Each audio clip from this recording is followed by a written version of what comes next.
Good morning. We're so pleased to be with you again and sharing another beacon of hope. Continuing with the series on the fruit of the Spirit from Galatians chapter 5, verse 22, where we read, "But the fruit of the Spirit is gentleness." Gentleness.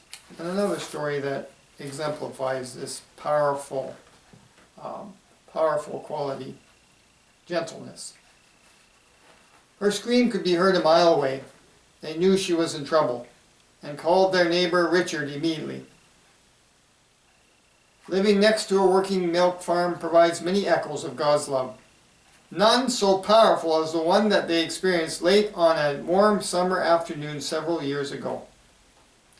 Charles and his wife were taking their usual after-work walk when they heard an agonizing cry coming from a nearby field. Upon further investigation, it was discovered that a cow was in labor. Now that is an intensive activity.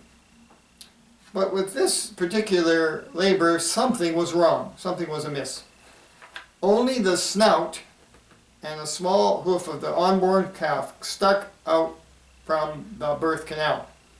It wouldn't have been a problem except the hoof was attached to one of the animal's rear legs.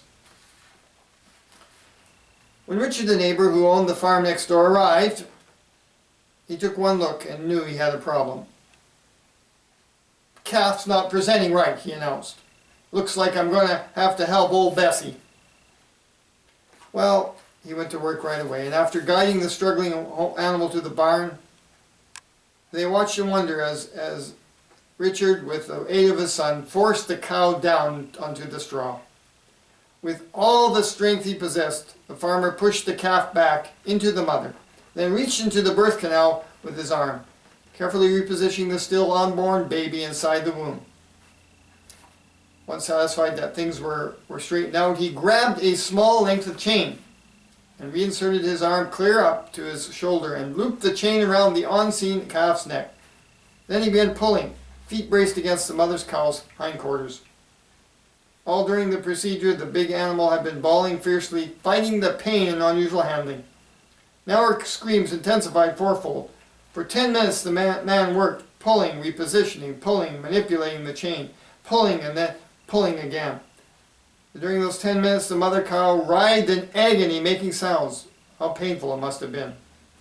Then after a mighty tug and earth-splitting cry from the mother, the calf flowed out of the birth canal and landed with a soft plop on the straw. Mother, calf, and farmer lay in a wet, tangled mess. All was silent, except for labored breathing from the 3 sets of struggling lungs.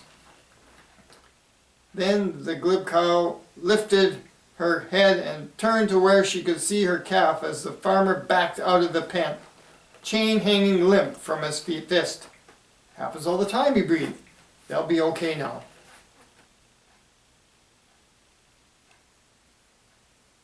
Well, slowly the mother cow stumbled to her feet and approached the calf. On the straw lay the cause of all her pain, all her misery, all her cries.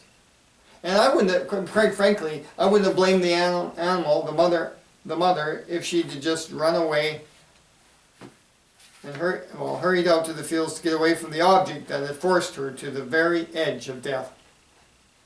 But you know what? Her maternal instincts kicked in. Other thoughts pressed into her mind. And she began to lick the calf's face while reassuring him with a chorus of soft, low moos. Nuzzling him, she urged him to stand on his own, then carefully guided him to her udder, of course, to feast on a meal. The mother was treating him as if he were the most important animal on the face of the earth. The cow was loving the very source of her indescribable pain.